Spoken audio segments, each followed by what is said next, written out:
اعوذ باللہ من الشیطان الرجیم بسم اللہ الرحمن الرحیم السلام علیکم ورحمۃ اللہ وبرکاتہ۔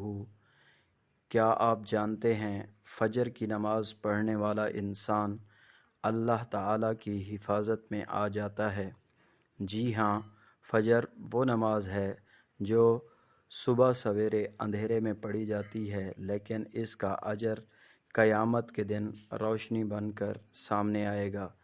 نبی اکرم صلی اللہ علیہ وآلہ وسلم نے فرمایا کہ جو شخص فجر کی نماز ادا کرتا ہے وہ اللہ تعالیٰ کی ذمہ داری میں آ جاتا ہے۔ سوچیں، جب خود اللہ تعالیٰ حفاظت کرنے والا ہو تو پھر کس بات کا خوف؟ فجر صرف ایک نماز نہیں، یہ ایمان کی پہچان ہے۔ یہ سچے اور سست انسان میں فرق بتا دیتی ہے۔ آج ہم سب عہد کریں، چاہے سردی ہو یا گرمی، نیند ہو یا مصروفیت، ہم فجر کی نماز کبھی بھی قضا نہیں کریں گے، اور دعا کرتے ہیں کہ اللہ تعالی ہمیں پانچوں نمازوں کا پابند بنا دے۔ آمین۔